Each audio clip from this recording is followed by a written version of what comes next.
This is the House of Hockey podcast, where we talk about the game and the lifestyle. We've got opinions as hockey fans, friends, and from the female perspective. Welcome to our house. Welcome to the House of Hockey podcast. This is episode 177. I'm one of your hosts, Ray. My regular co-host, Breezy, she's still on the podcast long-term injured reserve list. She's doing well. She's still recovering. And our guest co-host is Andy Zilch this week. Welcome back. Thanks for having me. And, my second time co-hosting, third time on the show here. I'm really excited. And let's get underway. We got a lot to talk about. I'm really excited for this episode. Andy's a freelance play-by-play hockey broadcaster who recently covered the ACHA National Championships in St. Louis, Missouri. He works with the Champions Hockey League calling games, and he's recently spent 5 seasons with the AHL's San Diego Gulls as their play-by-play broadcaster, along with many other roles with the team. Andy was sending me texts like, put this on the list. I have a strong opinion about this. I want to talk about this. And I was like, okay, yeah, whatever you want. Yeah, let's do it. I'm down. So he's ready for us. You just got back from broadcasting the ACHA tournament, Champions Tournament? Correct. Yeah. National Championships for men's D1, D2, D3. Women's D1, D2. Unfortunately, I didn't see women's D1. I did have the luck to broadcast some women's D2 games and a lot of fun. So I don't know if you want to ask questions or if you just want me to hit you with a barrage of information. All I know is you were doing like back-to-back games and had like hundreds of interviews with coaches of all the teams, and you just crushed it with your broadcasting. But I mean, I don't know if, people who don't follow the collegiate system would know a whole lot of what it is that you're seeing. So maybe like give us a little insight. Yeah. So ACHA is club hockey. So, Okay. you'll see schools like Michigan competing in the ACHA, but it's not the Michigan Wolverines that you'll see play in the Frozen Four. So, for these young men and women, it's an opportunity to keep on going. And like you said, I talked with a lot of coaches, and the very first game that I had, it was Pittsburgh's D1 team. And, some of these guys out of the ACHA have actually moved on. Daniel Walcott played for Lindenwood University, and he's in the Tampa Bay system in the AHL, and he's been there for several years. And then I also heard, I think it was Dustin Penner has played in the ACHA. So it's few and far between that these guys move on, but at the end of the day, they're realizing, this could be it for organized hockey for them. So in speaking with the Pittsburgh coach, I talked to him. I got his lines probably an hour and a half before the game, wished him good luck. And he goes, do you want any extra tidbits on some of these guys? And I go, of course. Yeah. So he told me about one young man who was working on a baby heart monitor or a baby valve, something along those lines in school. And he goes, he can't run a darn drill, but he's very smart outside the ice hockey rink. And he even said, he goes, this is the last game for some of these guys. And I thought that was really cool for him to realize that and then want me to talk about what these guys are doing outside of hockey. So it was a really fun experience. I wouldn't trade it again for anything else. I had such a blast, reignited some good hockey passion in me. And there was great competition. I mean, I got to see great hockey. And there weren't many 2 blowouts either. You get teams that are coming. There was 82 total teams that came into the St. Louis area. Now, granted, probably I think 5 were local, 5 or 6, but it was so much fun. Like I had such a blast enjoying it. Yeah. Who won the tournament? So out of men's D1 was, I think it was Minot State. And then D2 is Indiana. I do know that. D3, I know Grand Valley lost because I had them. So I didn't get to call any championship games, actually. I did a lot of pool play. I do know women's D2. It was Sioux College, who was an absolute force. Okay. Really? For women's Division II hockey, I thought they could have easily been a D1 team. I didn't get to do play-by-play for their games, but I did watch their games. Hmm. And in talking with the coaches that I did do games for, one team specifically, Adrian College, said, yeah, our game against Sioux during the regular season, we lost, but we considered it a win because it was so close. That's how good they were. And they Wow. controlled the pace of the play so great. Like, that was actually one of the most fun experiences I had with the women's games that I did, was watching Sioux College play. Yeah, the women's game has really come a long way, and we've got some PWHL stuff to talk about today too, of course. But and how was it being back home in your hometown, home in St. Louis? Do you hear that come out? Like the Chicago just came right out. The hometown, eh? You even got a little northern too.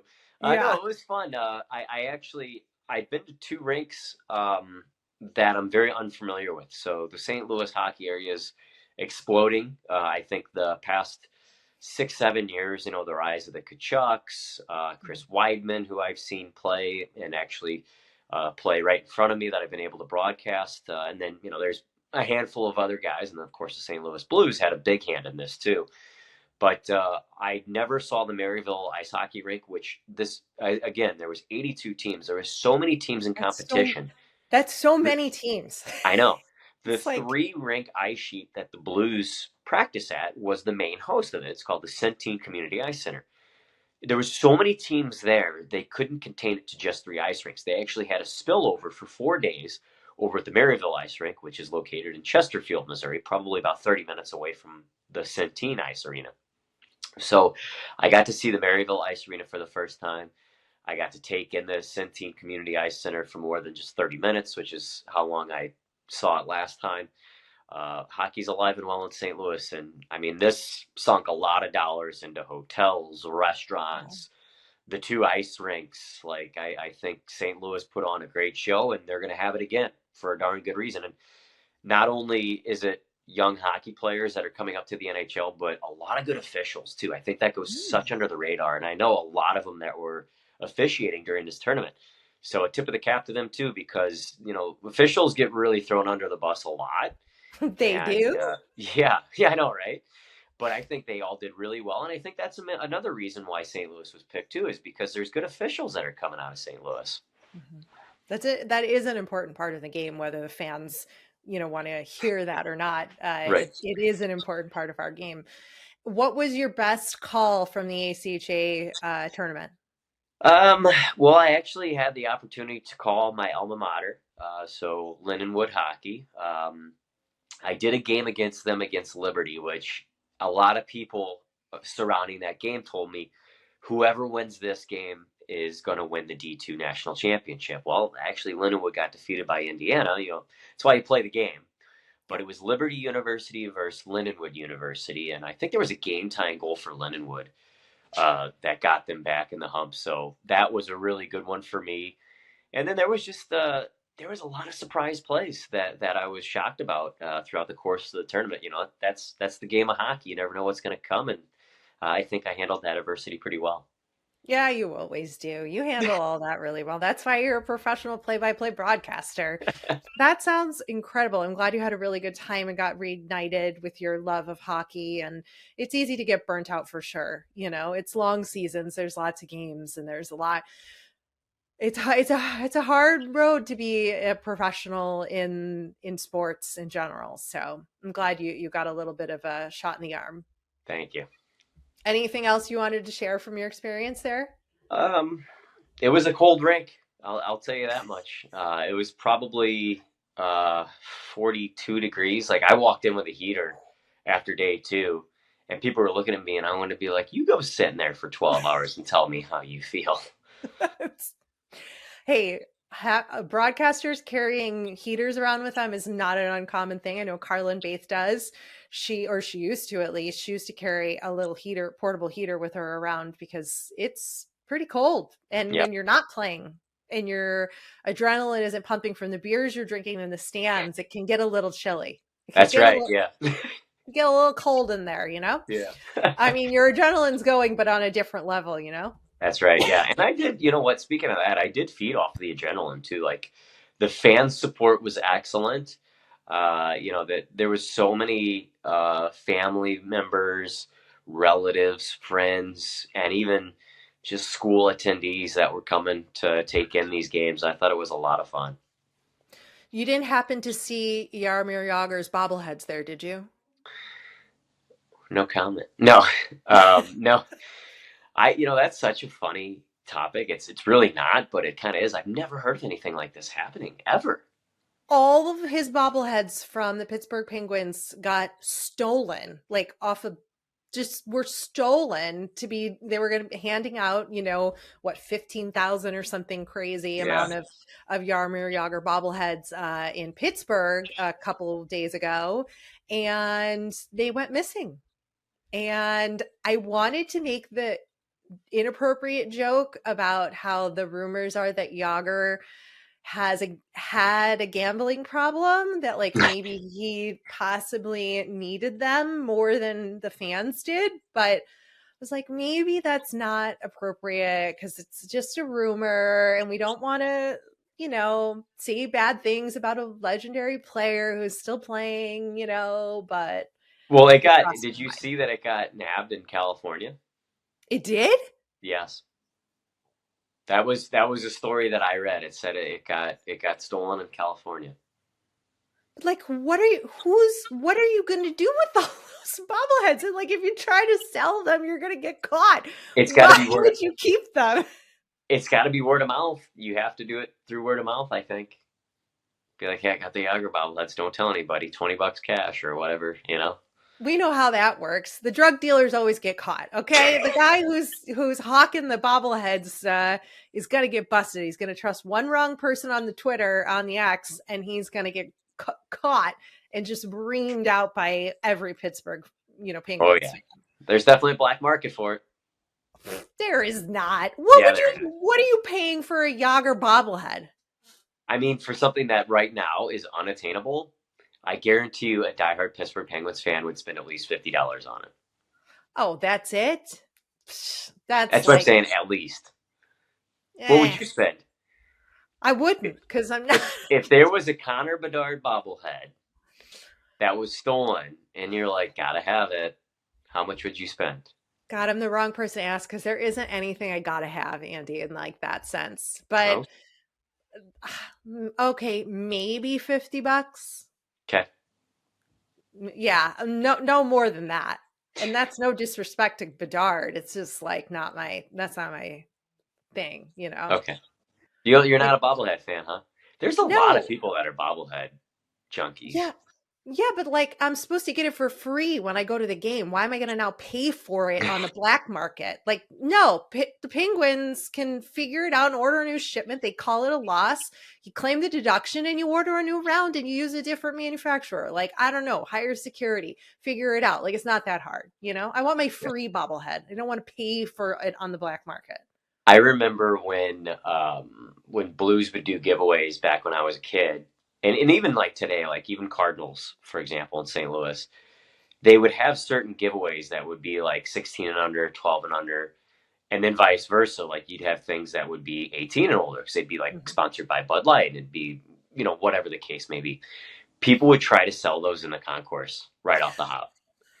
I'd see it all the time. They'd be like it'd be like a kid's t-shirt. And they'd be like, kids t-shirt, $10. Who wants one? And I'm like, you really turn around and selling this right away? God, I don't remember ever experiencing that in Chicago. That must just be a St. Louis thing. Oh boy, here we go. Must just be a St. Louis thing. I mean, when I went to White Sox games as a kid, the big draw for me was the ice cream in the helmet cup. And wanting to collect those. Like, that was what I wanted. Why? I don't know. That's so stupid. What am I going to use that thing for? I never used it ever again. And they only ever had like one White Sox one. They always had like all the other teams, Yeah. I used to do those too. And then a final thought on the whole St. Louis fans trading thing is probably because people want St. Louis memorabilia. Nobody really wants Chicago Blackhawk memorabilia right now. People want Chicago Blackhawks memorabilia. All right. You just stay in your lane and you stay where you are. Okay. You just stay right there. Is Jake Gensel earning his keep in Carolina? Because we'll stay with the Pittsburgh talk since he was, the big I thought, the big name of the trade deadline, and one of the more impactful changes for Pittsburgh, of course, by deciding to move him. He scored the shootout winner on Saturday. Definitely felt like he finally found his footing. What do you think? I say you got to give it some more time. What are we? I'm looking at a calendar right now. Are we a week and a half past the deadline? Just about. Too quick. I mean, I understand fans wanted an immediate impact on a player like that, but let's have that conversation come into April. Yeah. If they're still going and they're in the postseason and he's chugging along with a point per game, then yes. But I think we're way too soon to hit panic buttons for any trade deadline deals right now. Well, we've seen Evgeny Kuznetsov, I always struggle with his name, put in some. He's found his rhythm there, I think, and I think it's been a good refresh for him in Carolina. I think the moves they made were good, but like you said, let's see how it all drives out in the long run. You said Right. you had some pretty strong opinions about the trade deadline, and I don't know what they are. So what are your thoughts, Andy Zilch, on the trade deadline this season? Well, I think in not only this year, but I think last year too, I think GMs to act fast and not wait till that deadline day have won. You look at last year, and as a St. Louis and still working in the Anaheim organization, I thought the Ducks lost last year severely because all the first round picks got taken off teams because Doug Armstrong, the St. Louis Blues general manager, acted first. I think your serious winners are going to make those trades 5-6 days leading up to the deadline because teams aren't going to want to wait and hold off. If something's available, you strike while the iron's hot. My other knee-jerk reaction is everybody is just foaming at the mouth for first-round draft picks, and I don't understand it. And I want to relay a little homework that I did leading up until this because wait, do we have stats? Are you bringing stats to this podcast, Andy? Bringing it hard for you. But hang on, before I touch on this, I want you to bring up what ignited my topic of discussion for this, because we both spoke about this and you said, oh, well, you showed me a little video clip. So I want you to run with that first. The argument was from Witt from Chicklets, who said that if you're in a position in the standings to win the Stanley Cup and or go far in the playoffs, you don't worry about first round picks. You get the best player you can, right? And you get whoever you can, and you forget about that because you're just paying for potential, and those don't hold any weight when your team is actually really good and doing really well. You want to keep up with that. You don't start, trading random players for first round picks when you have the potential to win, is I think the summary. But I think people are so over anxious with first round or high end picks. Yeah. So my homework that I did here, because I witnessed it all firsthand, let's look at the Anaheim Ducks and let's date back to 2014. We can't go inside. I'm gonna stop on single digit picks. So picks 1 through 9, those guys should be able to make some sort of an impact.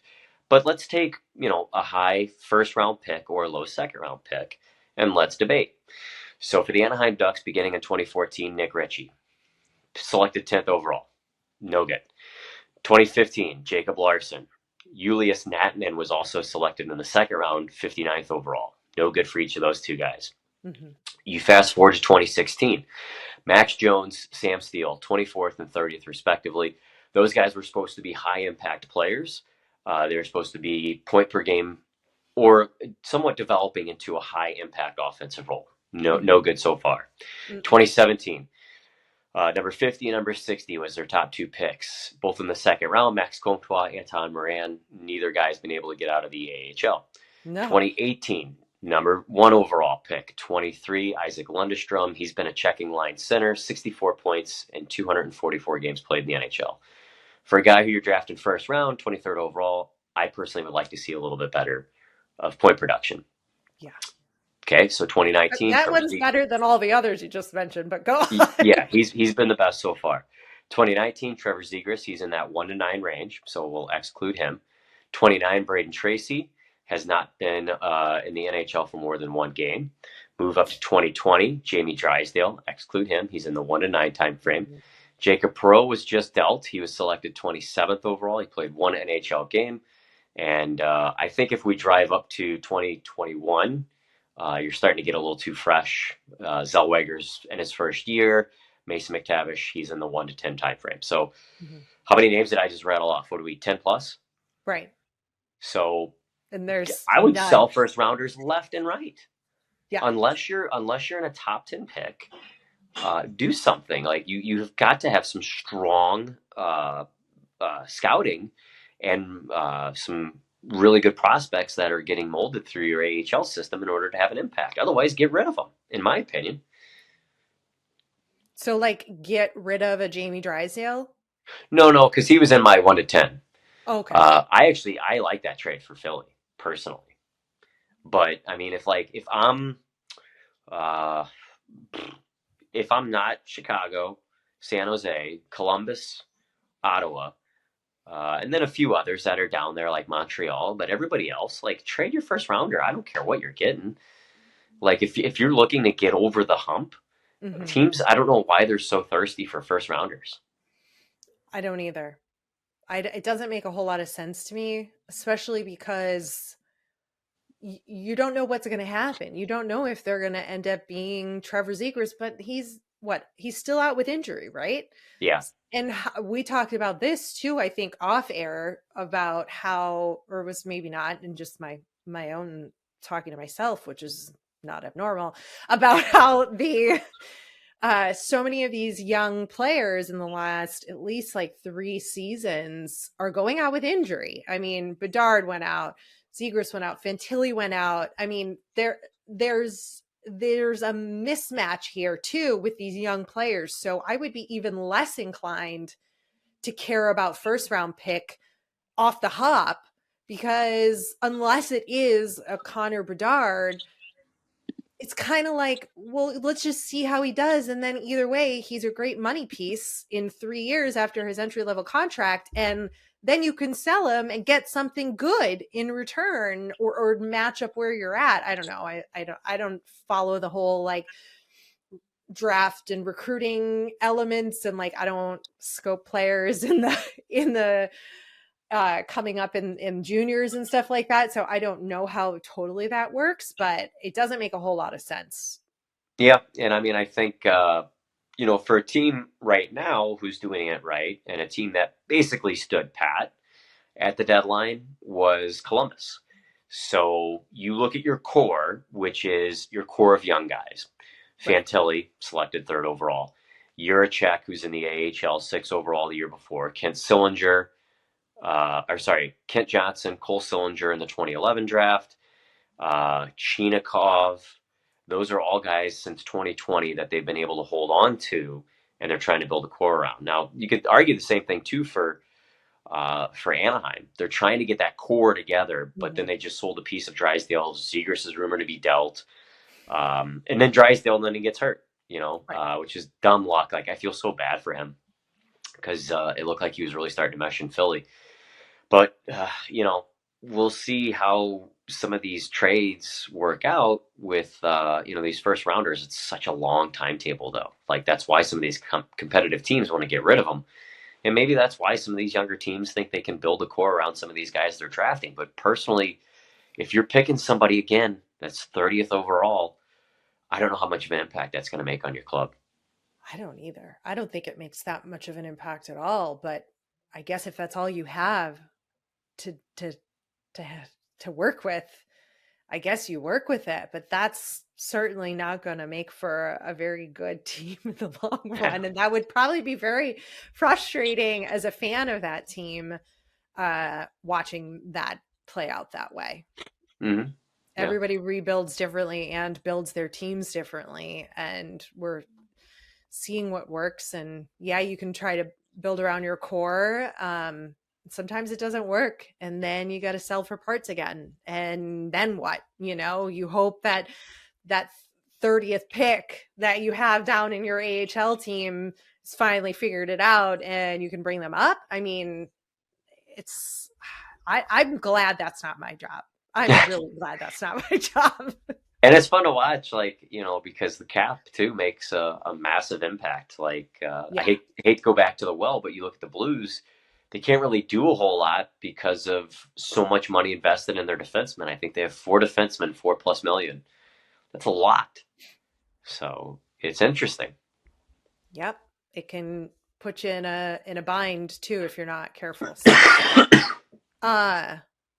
another team that might be in a bind and who did, I think, and you tell me if you agree, built around their core over the last couple of years is the Detroit Red Wings.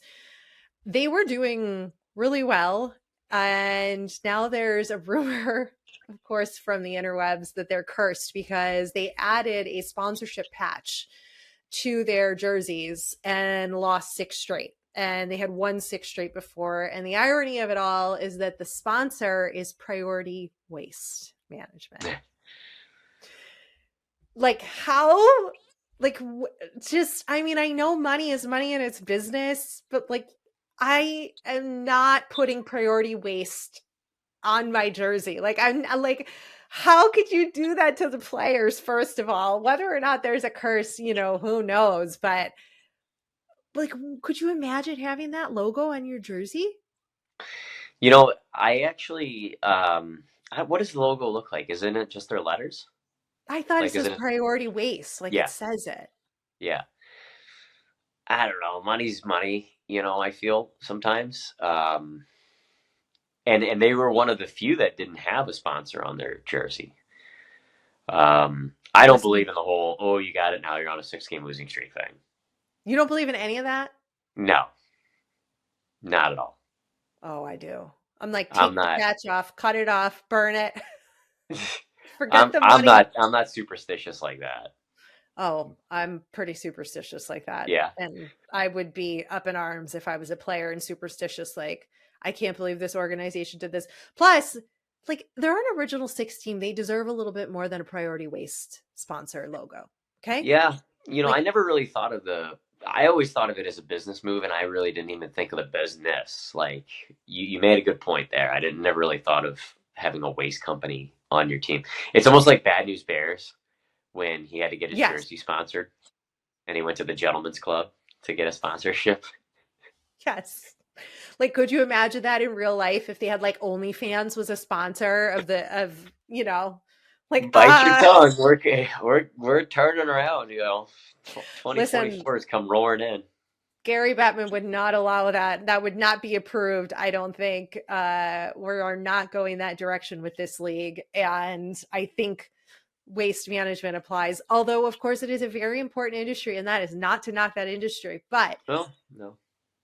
I don't Just think it's... wait till the new Atlanta Thrashers come in. We'll see if they can grab the OnlyFans sponsorship.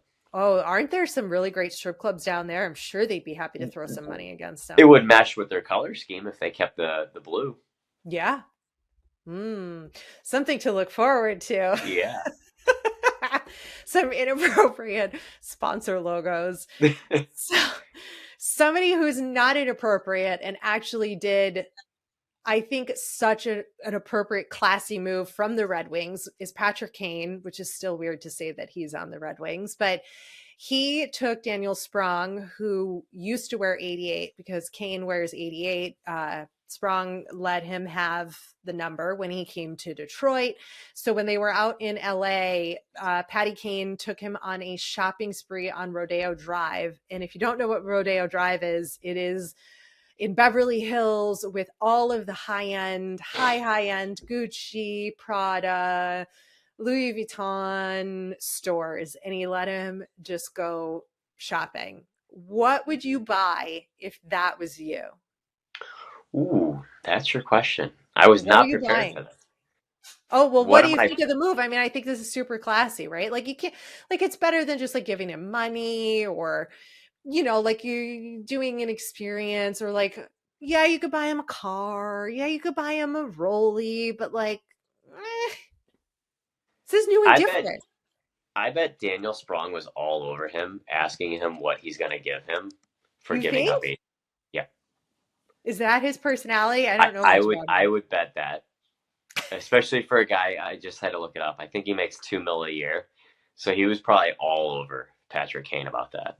Like got the full luggage set from Louis Vuitton, like the carrier bag, the backpack, like the luggage set, throw in a little bag for like the wife or the girlfriend, get the dog the collar, get the matching kids outfits. Like he just like did the whole thing. He did all of it for like his lifetime. I don't even know what I would get, to be honest with you. I was unprepared for that question. I like that you changed it up, but my gosh, like I don't know, like because I don't like that stuff. Like I'd rather just be like, just give me like a buttload of cash and we'll call it a day. Like crypto, like maybe sell me your shares of crypto, like that. No. I don't want to see a loss. Come on. I mean, it's a lot. Okay, well that and like not just that. Okay. I mean, if I had an unlimited shopping spree in Beverly Hills, like I would buy all the classic pieces. Like I would just go and buy like classic everything, like dresses, shoes, all the bags, like Gucci. Like I would get like one from each store. I would have like my clutch and I would have my daytime bag and then my travel bag. And like I would have, and then I would have them all monograms. Like Louis Vuitton would do monogramming. I would have that done. What else? I mean, I think you can buy a car on Rodeo Drive. So like maybe I would have also had a car purchase, like an old school. I would love an old muscle car. I love a muscle car. So that or like if I was a hockey player, yeah, I would want like an old muscle car. That's what I would do. And make Patty Kane pay for the shipping back to Detroit. How much time have you put into thinking about this?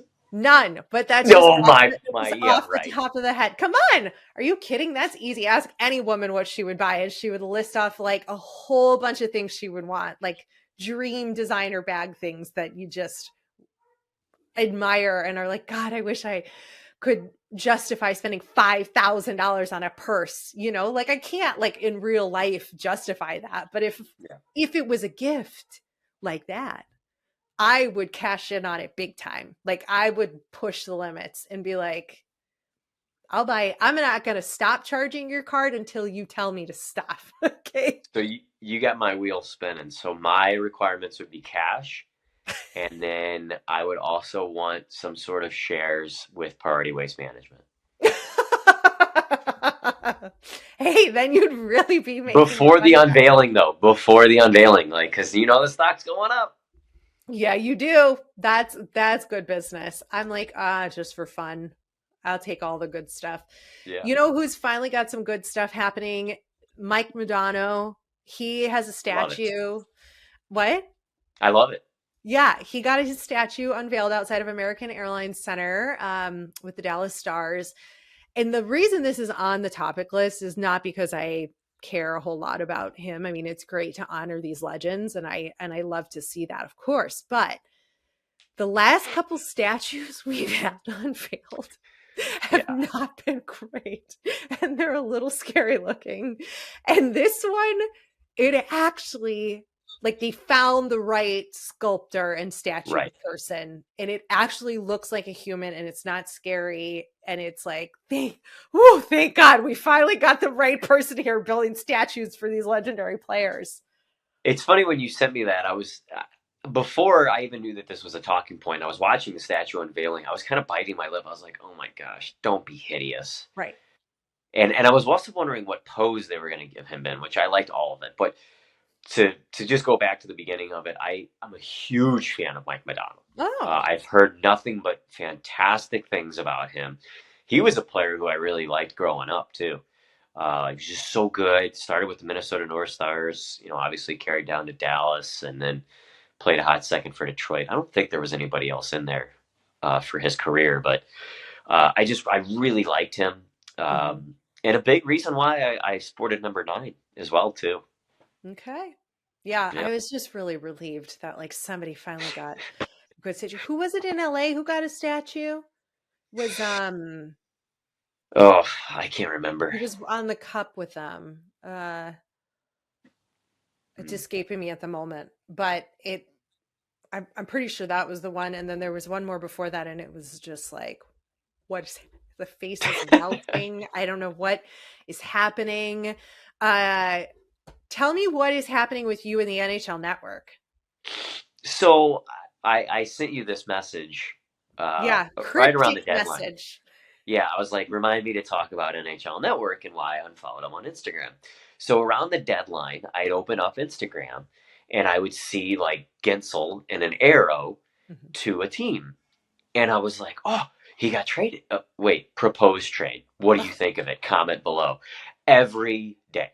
And I'm like, guys, you're supposed to be a source of news. I understand we want to interact, but like you get me going and then you let me down. Like, So I unfollowed him. good. They're clickbaiting you. I don't think that's right. That stuff pisses me off too. Like the misleading posts on Instagram, especially at trade deadline.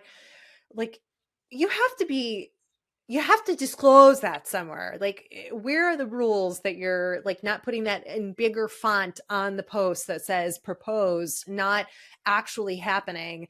There was some other BS thing I saw, not from them, but from some random, I don't know, podcast or group or whatever. And they were like, they play this whole clip and they're like, name the one NHL team whose logo only uses one color.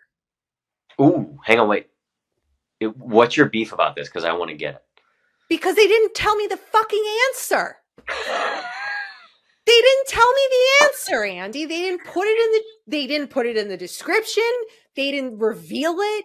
They just put this stupid clickbait. And then everybody in the chat was like, it's the Lightning. And then people were like, but white isn't a color. They said color. And I'm like, oh my God, I want to kill all these people. And now I still don't know what the answer is because like either somebody made it up or made Well, it's got to be Lightning. It has to be. But it's white. What about No, the the Leafs? bolt. The bolt is their logo. The white's just a background. And the bolt is a color? Yeah. The bolt is? Yeah, the bolt and the circle is blue, and that's it. That's their logo. There's no background color because their blue jerseys are vice versa. You're right. Which I would have never got that. It is It's like a very good trivia question. Fucking trivia. I can't. What I was like, what is this? Like you're gonna make me play this game that I don't know the answers to. I guess the Leafs have the Leafs do have two colors because the veins in the Leafs are white. You're right. I was like, what on earth is happening here? And you're not even going to tell us the answer and you're going to just let the people in the chat go berserk. I was like, this is I almost commented because I was so pissed off. So anyway, sorry. I understand your frustration about NHL Network and people posting things that are clickbaity and not the facts. Well, I'll tell you, so that trivia question that gives me, I'm going to pump another Instagram handle here, if you're okay with it. Of course. So there is an Instagram handle called Dog Mondays. Okay. And all it is trivia questions. And it's just a bunch of guys. They only do one person like a day. And I think they include some guys' fathers. And it's just literally like, give me a city that only has one of the major four sports. And another question the next day is, give me all the yellow teams in the four major sports. Like really fun questions. I love following them for that. I'm glad you find entertainment in that, Andy. It frustrates the hell out of me because my memory is not like that. And I do not have the room to commit to memory things like that. There was another trivia I saw. It was what I think it's 4 teams in the NHL's logo has a puck in it. I was like, oh, hell, I would never guess this. But the funny part, that was actually funny because, well, 1, they gave you the goddamn answers. And 2, the people they were interviewing were Capitals fans, and the Capitals have a puck in the logo. You did send that to me. And they were like, I don't know. The guy's like, look at your shirt. It's got the logo. And honestly, like, how do you not know that if you're a Capitals fan? Like, are you that stupid? And you're wearing it. Yeah. But like, you get nervous, you're being interviewed, you're put on the spot, you're like. Don't give them a bailout. All right. Well, I didn't know the Minnesota Wild was a bear. I thought it was a mountain. Yeah. Yeah.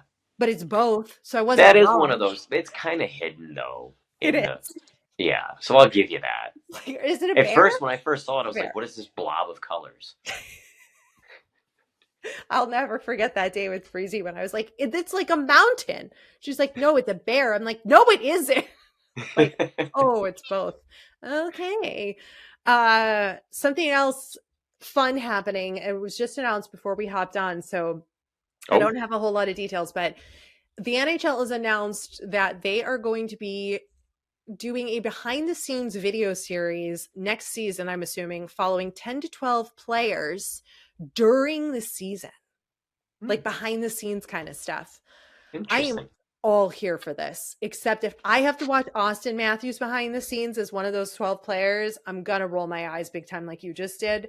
However, I want to see a mixture. I want to see the guys who are dads. I want to see the young stars. I want to see the veterans. I want to see the second liners that I never heard of before on some team that I don't follow. Like, I want it to be a mix so we get like a really good feel of what it's like to be in the NHL. But I'm super pumped for this, and I just really hope that they let them be themselves. I just don't know how much personality they're going to let down their guard, because this is so against anything an NHL player's ever been taught or any hockey player's ever been taught. But I was excited about that. I Finally, like it, yeah. You're probably going to see Matthews. You're probably going to see Bieber. like Tough bound. we already know. We know. We see them together. We know. We don't need to know more. Not enough. That's enough. The NFL has already captured Taylor Swift. The NHL needs to harness into Justin Bieber. Look, it was fun. He was the perfect. It was perfect what he did at the All-Star game, because his genuine excitement really came through. He took pictures with like, he was really, really, really happy to be there, which is his saving grace in my books. So that's all I need. I don't need any more Justin Bieber. Thank you. He was happier to be there than Kucherov was. Oh, don't start. I Oh, was oh. so mad. I did it with last him. episode. I'm trying to poke the bear. Get that guy out of here. Don't put him in there anymore. He's done. I'd also, to finish up the conversation, I'd like to Yes. see a tweener. A guy who just barely edged out somebody, is making the NHL roster, will probably go down to the AHL for, a little bit. I'd like to see that. That would be really interesting too to see. Yeah. I hope it kind of follows along the lines of what's the NFL show they do on HBO? Oh, I know, like with Mahomes and all that stuff, They're like the where they follow them. Hard Knocks.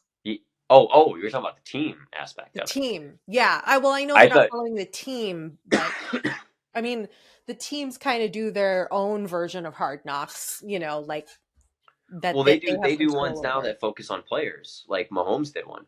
It was just Oh, all about Mahomes. yeah, I wouldn't be watching that. So not. Not a fan, huh? Listen, I mean, I like football, but not, I don't watch it anymore. I mean, not like on a regular basis. But that brings me to our other topic. March, in your opinion, is the best sports month. I disagree, but Oh, you tell me what you think. okay. Why? I think it's the best. You have the NHL trade deadline, playoff race heating up.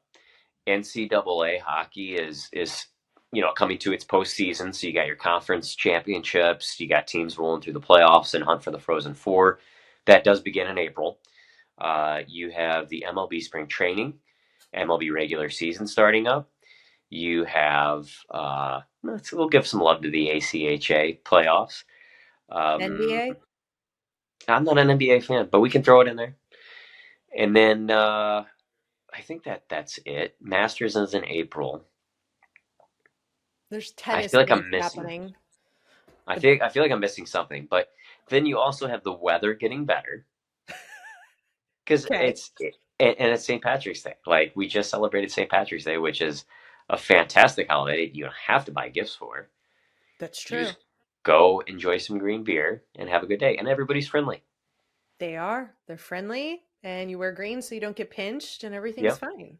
March, wonderful month. What is your month? October, duh. Hmm. Hockey starting, Football's going. I prefer football over basketball. Basketball's Yeah. going.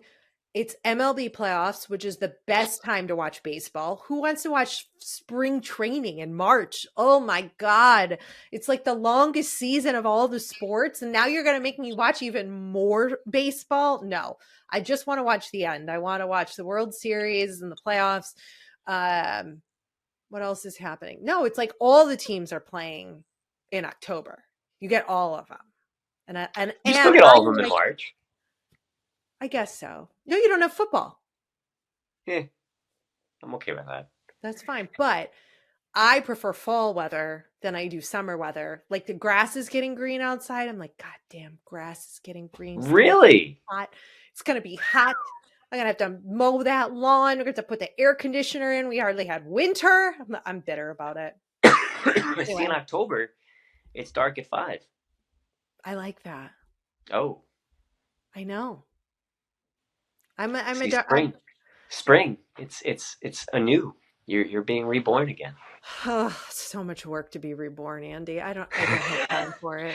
I like the heat of the NHL postseason versus the MLB postseason. Once like we get to the final four, if you will, of MLB, I'm out. Like I don't really care about MLB postseason unless my team's in it, the Cardinals, which they generally are not going to be the way they do their off-season signings. So maybe you would want to be a GM there, help them draft and do. I'll be a GM anywhere, but I highly doubt anybody would want to take a flyer out on me to run their roster of their team.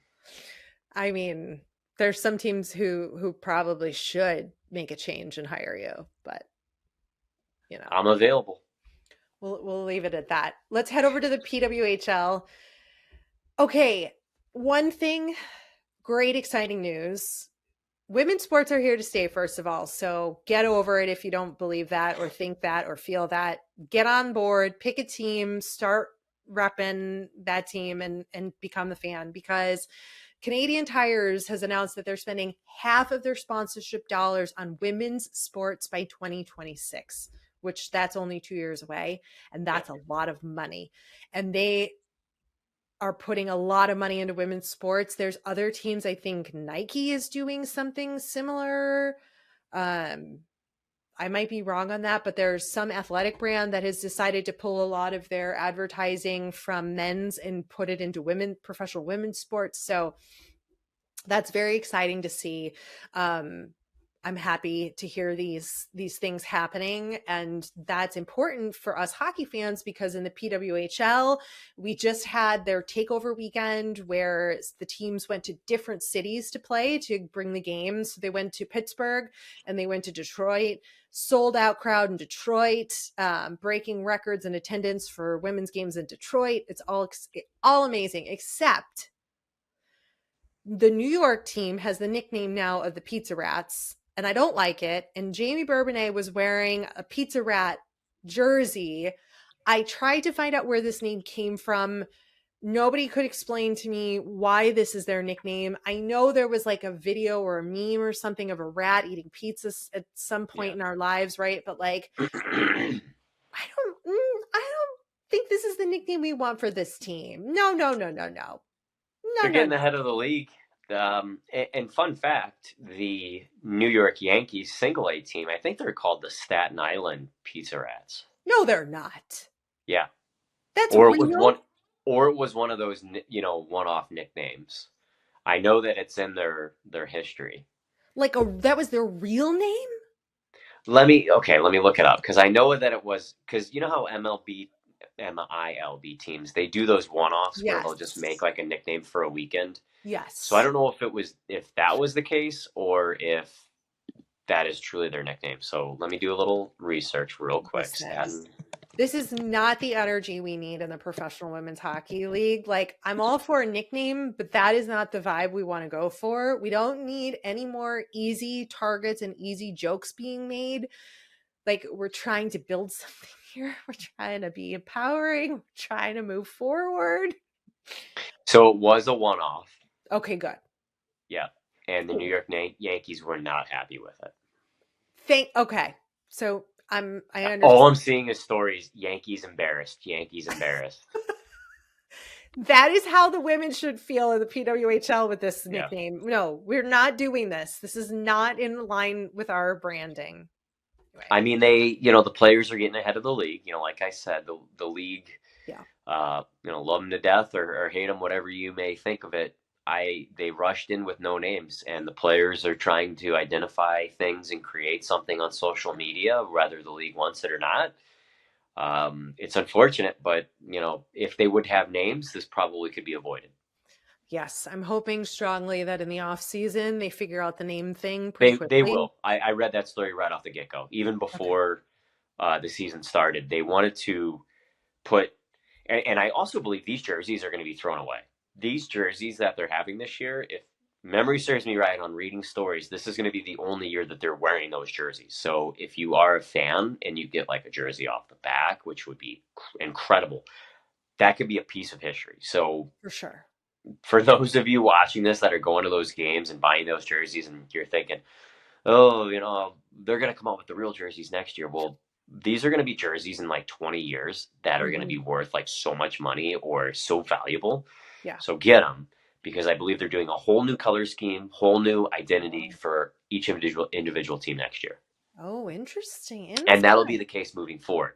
Right. So, for example, let's call them the Toronto Argonauts. I don't know. I'm just pick that name. But let's call them that. Then they'll have a logo. They'll have the Argonauts name. And that'll be it for the foreseeable future. Right. The thing, because I went to the PWHL game last weekend, maybe? Yeah. And not like yesterday, but like the weekend before. And the only jerseys they were selling in person were they're not knockoffs. I can't, replica jerseys. They weren't even selling like authentic jerseys that the players are actually wearing. So I don't, unless you can get, like you said, like off the back of Hillary Knight's jersey, like you're just going to have a replica, and it's that like kind of not great material, and nothing is embroidered on. It's all like just like laser printed or whatever. So, I mean, attending a fan, like I don't know the promotions. I haven't looked at them because I'm not local to a PWHL city. But if there's like a player or a fan appreciation night, jerseys off the players' backs, I'd be giddy for those. Like I said, 20 years when we're seeing professional women's hockey with a minimum of 15,000 fans in the building and a league that's now expanded to 20 teams, right? You're gonna want that jersey. Yeah, you are. I agree with you. I will have to figure out how to get one of those. Social media fun video that I saw that gave me a really reaction was Josh Hosang of the Maple Leafs. Hosang, separate. Okay. He casually just like dropped a rap album. I tuned in because I was like, oh, all right, let's see what we got. And not that I'm like hip or cool anymore, because like my rap music is of what I grew up with is very different than what everybody listens to today. Yes. And it's actually pretty decent. Like good vibes, good rhymes, good beats. A lot of songs, like 18 songs, a couple of them about hockey and chicks and whatever and ice and babes and all the things that you want to rap about. And I liked the songs. They were pretty good. It's funny. He just signed a contract with an ECHL team, the Florida Everblades. So he's trying to make a little bit of a comeback here. And as a special fun tidbit, back to my point, he was a first-round pick by the Islanders, 28th overall. There you go. And they went like I heard some good stories that I won't talk about, but they didn't want much to do with him because he thought he was an NHLer, surefire, and never could produce at that level. We've seen that from some other recent round picks. Who wasn't it? Shane Wright, who was like thought he was going to go first overall and he didn't. And now I don't recall what his story was. I'm pretty sure he was like cocky AF and was like projected number one, and somebody else went number one overall. Someone European, and he's been in and out of the AHL ever since. So Yeah. He's still pretty young, though, so we'll give him a little benefit of the doubt. You can. I think attitude is so important. But anyway, check out his album. It looks like he's trying to make a go at a second career, which we are happy to support former pro players making a new career. The album was pretty decent. You can find it on like Apple or iTunes or wherever. Just type it in. All right. Who's your hunk of the week, Andy? Hunk or okay. lady? No, it's so funny that you talked about this. And because on, what day was it? I don't know which day it was. But after my games calling the ACHA, I stopped to get some to-go food. And on the TV was the NHL Network. And sure enough, Hank Lundqvist, shining bright. And I took a photo of it and I sent it to one of my friends. I said, you know what a good-looking guy. Like, how can you not like Hank Lundqvist? So he's my hunk of the week. And he, like, always has good attire. I would, whatever his Italian shoes are, that would be my shopping pick. Because he's got some really good footwear. You're doing like special orders to Italy. That's what you want. Forget Rodeo Drive. Yep. So he's mine. I think that's always an excellent choice. I'm actually surprised that you were actually put eyeballs on NHL Network though, given the no, I can watch NHL Network. No, that was TNT though, wasn't it? Isn't he on TNT? Oh yeah, he's on TNT. Yeah. Oh yeah. But I'll watch NHL Network. Yeah, I just won't follow them on Instagram. Okay, they're lucky to have you. Okay. Lucky to have you at least still watching. Yeah. My hunk of the week is Peter Mrazek from the Chicago Blackhawks, only because he was throwing fists during that game, and it was in Anaheim, right? Yep. Yeah. That Anaheim game was wild, and we almost had a goalie fight, and Mrazek gave no fucks, and I love to see it. I loved seeing him get in there. I mean, yeah, we're eliminated, but like entertainment value is through the roof here. We're still kicking ass on the ice and like not quitting in this season. And I just love it. I love to see it. So he's my hunk of the week. All right. I'll take that. That's a good second place one, but Hank's always first place. Come on. Listen, this isn't hunk of all time. This is just hunk of this week, Andy. Okay? Well, I saw him and he struck my eyes. Okay. Okay, so he caught your attention this week. It's fine. Some people would say he catches their eye every day. So here we are. Anything else you want to share before we wrap this up? No, I think that kind of does it with our thoughts here. We certainly took out the runway again this week, didn't we? We did, but I think we got through a lot. There was a lot happening at this time of the year, as you would say. There's a lot of news happening. Yes. So lots to cover. Well, thank you, Andy. Thank you as well. It was a pleasure coming on again. Thanks for coming over to our House of Hockey podcast and hanging out with us. We'll be back next week with a brand new episode. And in the meantime, you can follow us on social media. Just look for House of Hockey podcast. We'll be back next week.